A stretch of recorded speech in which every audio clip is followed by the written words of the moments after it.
Therapy dudes, take away your stress, put you in a good mood. If you had them over, they would eat up all your food. It's time for therapy dudes. Welcome back, everyone. This is Andre Karkamaz and Dan Fox. We are the Therapy Dudes. Today, we are talking about how to have a good summer with your kids. I have not figured that out, so I don't know why we're talking about this, but we're doing it. We are sponsored by Boulder Psychological Services. Visit boulderpsychologicalservices.com for all your therapy needs. Um, yeah, Dan, you threw an interesting one at me today, and I'm like sitting here thinking, how do I have a great summer with the kids? I got, a 3-year-old, a 6-year-old, 12-year-old, Um, I was thinking about how to get them to just like chill every now and then because it's always pretty chaotic. I haven't figured out how to get the 6 or the 3-year-old to clean anything. I don't think that's a realistic expectation of me. Um, but I can hone in a little bit on the 12-year-old. Uh, I feel like I have done a good job of kind of articulating what my expectations are. I don't press too hard, but I'll let her know, hey, do you agree to these things? And if so, like, what can we change? How can I help you? How can I ally you in this? It seems to go pretty well. I don't know how the summer's going to go though, because every summer's been very chaotic. So, Do you have any like you're going to day camp or I don't know, yeah, they preschool? got they Okay. got summer camp. They're going to do summer camp. The 6-year-old and the 12-year-old, and then the 3-year-old's just going to be hanging out. So Okay. we got camp and stuff like that. I also think when it comes to this topic, it's about parents being on the same page. Like how Yeah. are we gonna like what are the expectations? Like articulating how we're gonna do this, what is reasonable, what's not. But I have a different parenting style, like completely. I think a little bit, I'm newer to parenthood maybe than you are, so I haven't learned all the lessons. But I'm a little bit more like, let's just go with the flow, like what is actually important here. Um, I don't know. Like you're talking about them getting a job and all this, and I'm like, yeah, I could see that as important. And I can also see like, I don't know, having a whole bunch of fun as important and bonding and them naturally being like, oh, well, we had a lot of fun and I really care about, dad, so I'm gonna clean because I see that he's cleaning and he asked me to. I wonder what the right approach is. Um, well, I'm pretty sure that no matter which child you're thinking of, none of them are going to be like, oh, like I like dad. He's cleaning. I'll go help him clean. Like I have to ask. that. Yeah, I agree with you. Um, Yeah, they don't but they don't want to.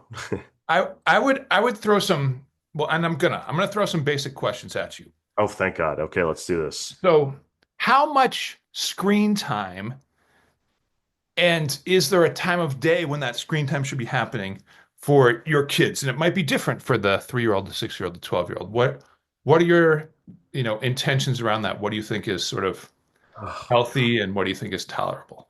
Screen time is abysmal. They are always on an electronic, and it's really hard to get them to like do something without me getting involved and being like, "Hey, let's all go and do this." Yeah. So, and I know you know what that's like, but they want to do things. So sometimes I feel like it's my fault that things aren't like screen time is an issue because I don't know, I'm working all day, I get home and they have boundless amounts of energy and I'm exhausted, and it's like, okay, well, let's go outside on this really hot day and go on a walk, and I'm like, I don't want to do that. I don't want to. Like I want to, but like I'm tired. Does that Yeah. make sense? And so it's like stuff like that there's a conflict in me because we're sitting at home and I don't know what they could do better than like I get them to do a few things like some reading activities or something like that. Well, their mom does, not me. Um, I'm not as good as her at this. But sh yeah, I don't know how to justify them like stepping away from their electronics when there's absolutely nothing left to do. Wow, I think you're so young that you were also born with like a screen in your pocket, so you don't you I had a don't Walkman. I had a Walkman. That was right. when Walkmans were coming out. I thought it was the best thing ever. Nice.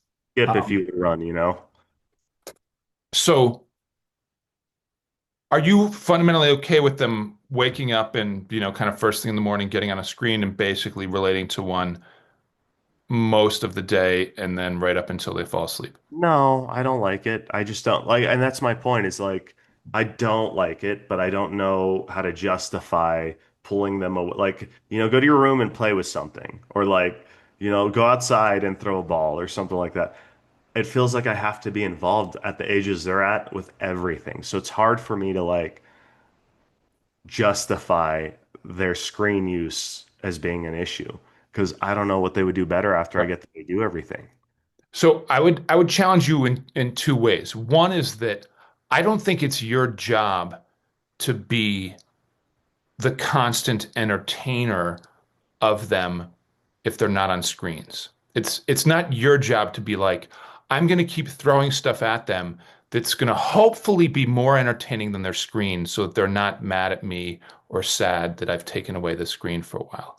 That's not your responsibility. No, it feels like that, right? It feels bad. Yeah. Okay. Yeah. But truly you got to get away from that because what's bad is, and this is the second thing I want to throw at you, is that if they're only on a screen, there's a couple of things that are really important that they're not learning. One is just basic creativity and time spent investing in other hobbies and activities where they could be growing some Right. skill or some competence in a certain area in life that's going to really matter for them down the road. Yeah, we'll do like drawing and art and reading, and we'll do a lot of these things or like building stuff or play, but there's still so much time, that Right, gets, but this gets back to you feeling like you have to be doing it with them for them to be off the screen. I don't do a lot of these things with them. Good.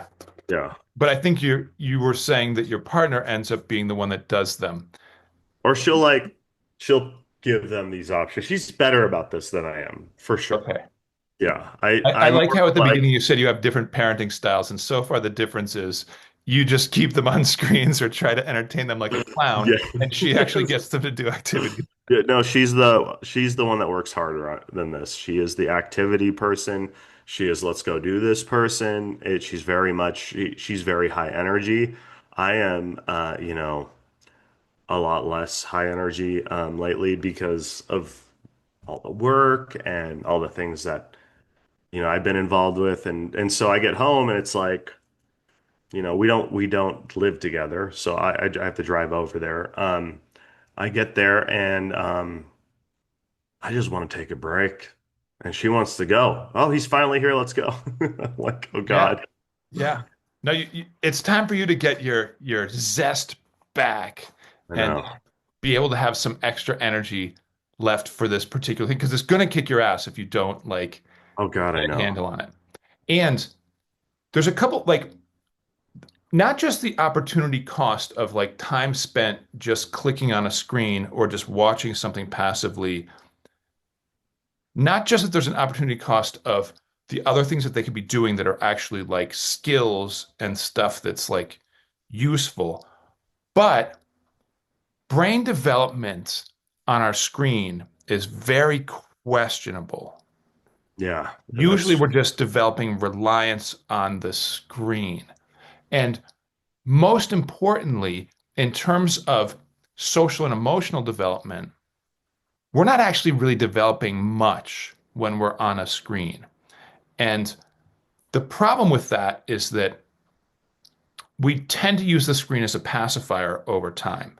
yeah. So if we're bored, if we're lonely, if we're frustrated, if we're sad, if we're just kind of, I don't know, any little low level internal discomfort. If we're socially anxious, right, we'll end up just grabbing our screen and having it like distract us because that's what it's meant to do, right? Everybody who's making the apps or the streaming services or whatever it is that we're focused on, the games, we are letting them kind of capture our attention and hack our brain and give us little dopamine rewards so that we just keep at it, right? Their primary goal is to keep our attention so Yeah. that they can monetize it, right? They want to be able to like sell ads to people and they get our attention and then we become the product that these companies are using and they sell our attention to advertisers.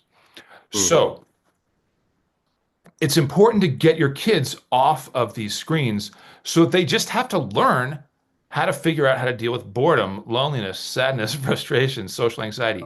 And it can't be, oh, well, dad's going to entertain me whenever any of those other things are going on. Right. If I were in your shoes, I would definitely have a couple of basic things in place. Mm. One is at a certain time in the morning, right? There's no like it's not like you wake up and grab a screen, right? That shouldn't be the system. It should be like the day starts and then at a certain point in time later on, that can be screen time. Okay. And at a certain point in the evening, screen time is over and it's not just as you're about to fall asleep. Yeah, it's usually around 8 o'clock for Yeah, us. I would really start to try to dial in those times as basic expectations for your kids so that they're not just like, hey, why do we have to turn? It's like, no, it's 8 o'clock. That's the end. You want to have like a school bell, so to speak, approach to this, where it's like it just happens automatically at 8 o'clock. Can I be on a screen? Don't answer that. Just be like, well, what time is it? Make them do the work and answer it. Yeah. And somewhere in the middle of the day, there also needs to just be this time where it's like, this is not screen time. This is your like time to just go do something creative, go rest, read a book. I don't care what you do. We just need your brain to practice figuring out how to deal without being on a screen. Some days we might do something together. We're going to have lots of times where we're, playing together and doing like fun activities, but you need to learn how to like focus your own time, and that's going to take practice. And if it's like off the screen, make mom or dad entertain me or whine, that's not the solution, right? Yeah. If they're like, "Hey, I can't do anything without your help. Tell me what to do." I'd be like, "Do the dishes." Yeah, here's the thing. I think that kids are on screens because they're not feel they're very social, and they need something, right? And screens can provide a distraction just like drugs provide a distraction in later years for people when they're feeling lonely. I think that they want to feel connected. I see this in the younger two the most. They want to feel a part of something and loved and valued and all that. And um, the boundless energy that they have is hard for me to keep up with. And then they don't really, the kids don't share. They don't get along very well. They're all fighting all the time. And so I think about like all these different aspects of what's going on in the household and why screens can sometimes just mitigate that. Cause like, okay, like they're not going to share. They're going to fight if I try to get them to do this. Um, I don't have the energy to put in, but you're saying like they should find ways to entertain themselves without a screen. And I notice that every time I try to get them to do something without a screen or to entertain themselves, they always end up right like jumping on me and stuff, which is fine. I love it, but Yeah, like I don't know how to not be super active with them in this process. right. So I know you won't do this next thing, Okay, but lock them in if a you room. did, if you did, it would really change the dynamics in the house, which would Okay. be for like, Well, then why wouldn't I do it? You have little faith in me. Okay. Of, of Okay. course, you're going to do this next thing I Thank you. That suggest. feels better. Okay, thank you. Um, Okay. so for the next like 3 or 4 weeks, Hmm. just tell them like we're going on a serious screen diet. You Hmm. get 2 hours a day of entertainment screen time that you can choose on your own. We might watch a movie as a family. That's different. Okay. That's different. But you get 2 hours a day. The rest of your time, you're gonna have to figure out how to fill some other way. And if you did this, which you won't, oh, I mean, you will. If you did this, Ah, it would be painful for a while because they'll be going through withdrawal and they'll be whining at you like they're dying and that you're the only one that can save them by like either providing constant entertainment or giving them back their screen. okay. But you must have come across a couple of families that have kids Oh yeah. who are on a highly restricted screen situation. And somehow those kids just read a bunch of books or actually do practice their musical instrument or go outside, right? They didn't have to have their parent entertain them through all those things. They just had the screen taken away. Yeah, I'm not gonna do that.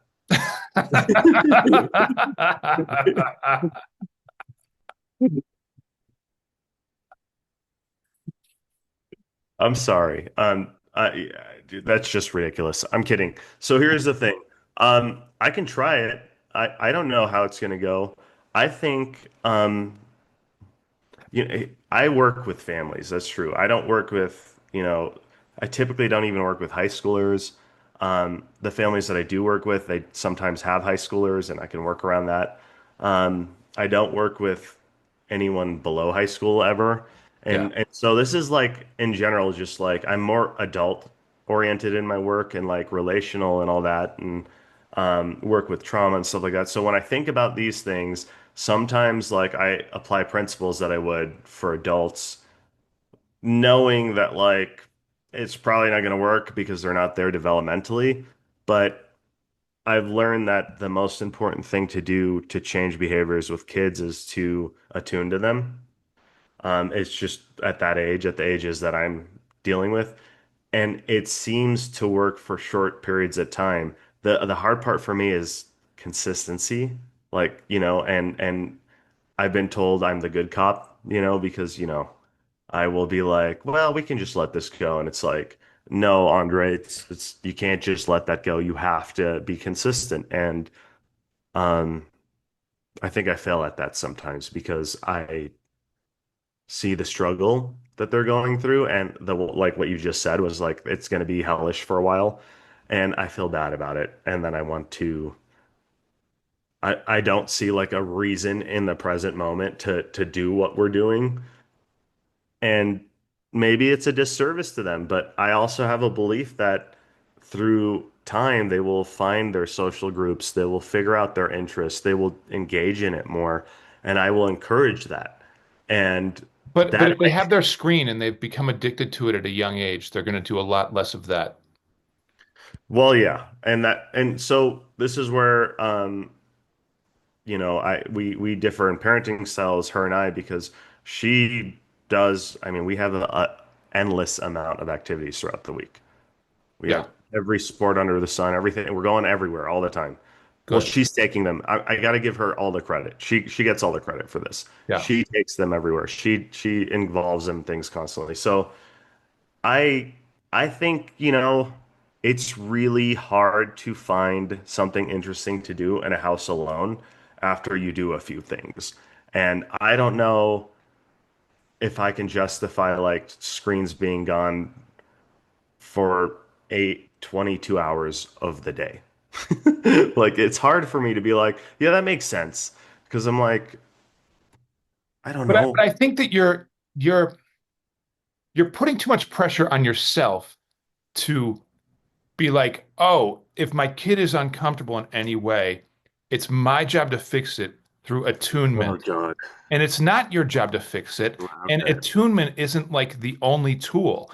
It's You're when calling you're out my like, if you block. want to change a kid's behavior, attune to it, which is great.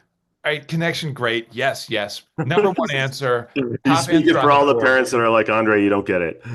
But I think there's another thing, which is like, let's say your Yeah. kid was playing with knives.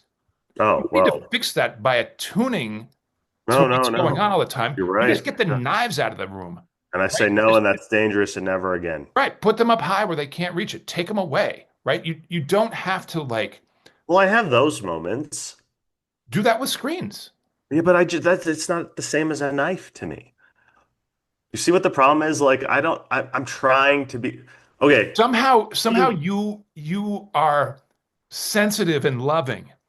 And because of that, when your child is distressed, Yeah. you want to make it stop, but you have to be able to tolerate them being a little bit distressed because when you take away their screen, it's like taking away their pacifier. Yeah. And they're going to be like, ah, not my pacifier. You're destroying me. But if you don't take away their pacifier, they will eventually develop a gap in their adult teeth in the front of their mouth that they can stick their tongue through, which is Oh, never a good thing to have that later in life, right? It's a real deficit. no, I And see. there's going to be a far worse deficit in their social and emotional development if the screen is never boundaried. It's I really agree. okay I to take it away and let them have to be like sad and get over it or right. bored and get over it. Right? The way you learn how to like manage these emotions and tolerate distress isn't either I have a screen or my dad comes in and entertains me. Yeah. I know. I know. I think it's hard. You're right. I think it's just hard for me to see them stressed out if I don't see a point in what I'm doing. And I think I need to work on that. I have seen clients and like families that talk about addiction. I see what it does. I don't know like what's the acceptable amount? Like when is it? I grew up with like no regulation around that kind of stuff, although we didn't have social media and all that. Yeah, it Or wasn't nearly as addictive back yeah, then. I don't even know if they had TVs when you were around, but it was it was hard to not want to go outside after playing a video game for a while, or it was hard for me to like not want to engage with my friends or something, like I would play games just when there's nothing else to do and I got my homework done and whatever, and I'd go work out. Like I had all these motivations when I was in high school, for instance. Yeah. I had a really good balance, but nobody told me to do any of this. Nobody was like, "Hey, you need to limit this, or you need to go do this," or like I found what I needed to do. Like my parents were not that kind of um, structured people, so they were great people. Just they didn't care about these things, and I naturally fell towards things that I think were better for me. Like I wasn't smoking or doing like I went through a phase where weed was a thing and but like I was, I wasn't off the hinge and doing everything incorrectly. So this is where I'm like, I don't know. Are things like exponentially more addictive these days? It really feels like that even when Just the screen. yeah, Just the screen. That's what's more addictive. yeah. And so And to it's your not the same as what we grew up with. to your point, I did technically have one TV in my house growing up, but it was the only screen Hmm. in the house, Okay. and it only had four cruddy channels. Oh, And when it was like 3 o'clock in the afternoon and I would get home from school, there'd be like soap operas on, and they were terrible. And I couldn't just infinitely stream my favorite TV show, yeah. It's watch different. like Instagram Reels or YouTube Shorts or TikTok. Right. That stuff And wasn't Instagram Reels. available as this like constant supply of entertainment. If it was, I would have never left my room. But Yeah. I didn't need my parents to get me out of my room like you didn't. We just needed to not have a screen that was just gonna like get us to stare at it endlessly and be Right. like never wanting to do anything else because nothing was like remotely as good at giving us this like constant supply of dopamine hits. Yeah. I also think like community is really important. Like having kids like have options to socialize is really important. And another thing I was thinking about, like I grew up, I knew all my neighbors. We would all ride each other to each other's houses, ride bikes to each other's houses, knock the doors, go hang out, like I don't see that with any kids these days. Like it's kind of weird. Right. It is a whole generational shift because it's not just your kids that are addicted to screens. All of them are. So they're not all like, getting outside and just playing and being bored. And so they start to eventually talk to each other. It's really easy just to like be like, oh, I have, you know, virtual friends online. Yeah. Yeah. I love this conversation because I Oh just get yeah. to be on this pedestal. I'm like You are Dr. shining Phil. on this. Yeah. I get to like yell at you and be like, I what deserve are you it. doing wrong? You got to get yourself together. And Well, what's the it's difference? nothing. I You don't do that have to on a look into daily my basis. own problems. I just get to like, yeah, be on I never do this with my clients, right? I'm never like to parents, just like, get your act together. I know. But You could do it to me though. gently, I, Right. I nudge them in that direction. But Yeah.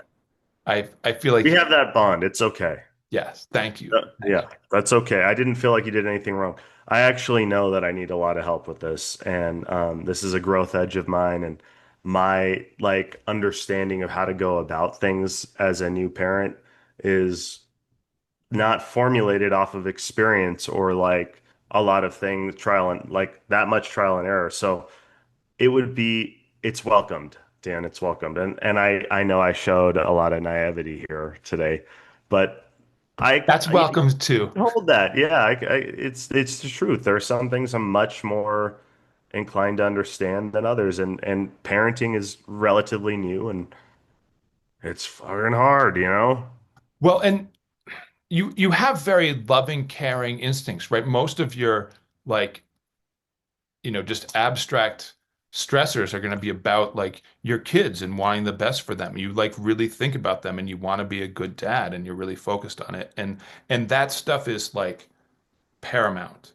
The Yeah, the one piece that I would be really leaning into, especially over the summer where they're home a lot more, is like figuring out how to really have a boundary around this screen stuff. If you yeah, do it early, it's easier. The right. the longer the longer you You gotta wait, the get on. harder it is. Yeah, And when you're like, oh, me and my wife have different parenting styles, my partner, sorry.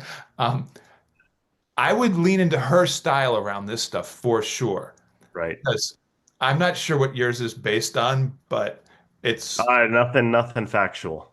yeah, no, it's not in tune with Nothing the evidence research. based. Yeah. Yeah. I'll say this. I'll say this. There is one thing, and like working with families and parents and adults in general for years now, um, I have noticed that a lot of these parents are really well put together. They do really good work in our communities and society. They're kind, they're loving, they try really hard with their kids. And kids still find a way to be defiant or do things in a not so great way. And sometimes when I think about all this, I get overwhelmed because I don't feel like I've had a template that was like, oh, this is the way. Not with the work I've done with the clients and seen with them. I've worked through those problems with them, but I haven't seen them raise their kids, and Right. why this happened. And when I see these people, they're like you, like a well put together, well-meaning individual who would try everything for their kids to be successful. And I think, man, like I really don't want to mess this up. I don't want to be the one that does things wrong. I don't want my daughter to be like doing drugs and skipping school and God knows what else in high school. I see this happening with parents that seemingly do everything right. Still happens. Um, so this is one of those areas that I feel really vulnerable around, actually. Um, I'll admit I don't know the best way to make sure my kid doesn't do drugs and skip school when they're in high school. I don't know if it's to attune to them, make sure they know I love them, fill their cup up, or make sure that some of these habits are formed now that are really rigid right now because it needs to be so they understand they transitions into something that fits more in school or in work or society in general later on. I don't know. Yeah. But I want the best and I'll I take this. I like how you say that. I think that most parents are in your shoes too. They feel like they're just, running on like no great sense of theory or confidence and worried about, how they're raising their kids and what's Yeah. going to happen to them. And it's a very challenge, like being a parent these days, I think is really stressful and challenging and also brings a lot of meaning and a lot of rewards and, gives us a sense of purpose in life. The most recent thing that happened was a couple months ago. 12-year-old got caught stealing. Did I tell you about this, Dan? No, your 12-year-old got caught stealing. Oh no. Oh God, it was the worst. No, this She is the best. I'm so excited Oh after geez, it girl was got. awful. Well, okay, so I get off work, I get there, mom's pissed. I'm like, what's going on? Oh, I got a call from Sephora. We got to head over there. I was like, what does that mean? Like, what do you mean? Ooh. Yeah, we head over there. There was a theft. And I'm just like, oh, calm down. Like, we'll find a way to talk about this. Like, I don't want you to attack her. She's probably really scared, like all this stuff. And, she was like livid, and rightfully so, like Yeah, I can see both sides. But we get there and I see, her and the 12-year-old in a chair in the security room behind there. And, you know, uh, it really hurt. yeah. It Um, it felt horrible to see her like that, and I felt like I failed her somehow. And I started tearing up instantly. And it's just these are the things that are really hard for me because in that moment, I thought, wow, like mom is right. Like she needs, like, it doesn't matter if I offer the world to her and tell her, like, if you need something, just tell me. She still stole, right? So like I'm missing something here. I'm missing like why this happened. And I right. know that But I think you're also assuming that if you somehow do everything right, that stuff like that doesn't happen. I That you're know. taking all the responsibility on for yourself. And this is a 12-year-old. They I actually know. know better. I And know. sometimes, especially at this age, right, as an early adolescent, kids start to test the boundaries that they were sort of like given and kind of bought into at a younger age, right? Now the brain is like, huh, I know. is It that is. really real? Do I want to internalize that as my own now that I can like really start to think more and have more impulses and try to figure out how to manage this stuff? And it's like when you're 7, you're not like, oh, all these other kids have this cool like Sephora, I don't know, lip salve or something. I don't know what they sell, like some It was special. a lip gloss. It was like a $30 lip gloss. I didn't Right, like. right, right. And this is the stuff that's like status symbols, especially for girls at that age. It's really tricky to feel like, oh, if I want to be in the in crowd, I've got to Right. have all this stuff. And that's what I thought. And I was like, maybe I'm not doing a good job like helping her through her emotions. And see, you're right. I do put a lot of Right. No, blame I on. I think it's moments like this, we can't protect our kids too much from them. We don't need to like actively act out our anger or disappointment, but she messed up, right? There needs to be natural consequences in the world. Her sitting in their like security room, I think is a great natural consequence, right? She is not going to forget that, I right? know. That's going to stick with her. But the idea that that just would never happen had you done something Well, I different, don't know, I like her think. self-esteem maybe or something. Like I don't know. I went the same route of thinking that you just went through. But like somehow I think sometimes it's so vulnerable to be a parent Yeah. because when you see something bad happen to a kid that you were investing all your love and energy into, it's hard to remove yourself from that sometimes and be like, where did I go wrong? Like, Yeah. and my fear is that like this is the beginning of other things, you know, and like I want to, how do I step in here and make sure this doesn't happen again? Okay. You're right. This is the beginning of other things. But the conclusion of how do you personally take responsibility for Ugh, your tween's behavior, especially over like the next 3 years? oh God, Like, you just got to kind of buckle up and assume that things are going to get choppy for a while I because, gotta respond. Yeah, right, they get more emotional, they get more impulsive. It's harder to manage all these new thoughts and feelings, and their behavior looks worse. It looks like they're regressing, but internally they just have more going on that right. they have to manage. So the outward expression of it doesn't look as well, sewn up as it did at a younger age. Okay, But that's this fair. is this is okay. It's okay that that happened. You shouldn't have like somehow been able to prevent that with your parenting earlier in life.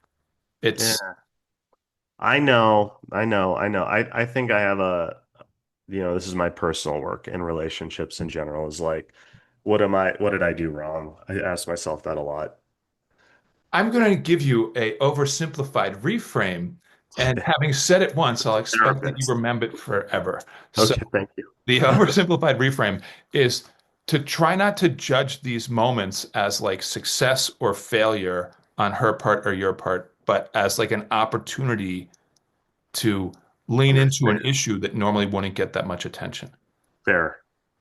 Okay, I'll take that. It's an opportunity to lean into an issue that doesn't normally get much attention. I like that. Nice. All right, you're cured forever. My Thank you. pleasure's done here. Perfect. All right, we got to wrap. This has been a good one. We should keep digging into this because I feel like it's Oh, I hate it. right, but you're speaking to I feel like what we all feel as parents and the the Right. willingness to just kind of, express that care and love and vulnerability, I think is something that everybody is feeling, not all the time, but in episodes with their kids. And it's important to be able to just kind of work with that, navigate it. And I think you're giving a really good model to our legion of followers. Well, okay, good. I'm glad. All I'll right. take All right. Like and subscribe. Talk to you guys next time. Hope you have a good one. Enjoy the beginning of the summer with your kids. There we go. Therapy dudes, take away your stress, put you in a good mood. If you had them over, they would eat up all your food. It's time for therapy dudes. Therapy dudes, take away your stress, put you in a good mood. Listen to them anytime you're coming unglued. Time for therapy dudes. Time for therapy. Time for therapy dudes. No therapy. That's right. I did 3 extra sound effects.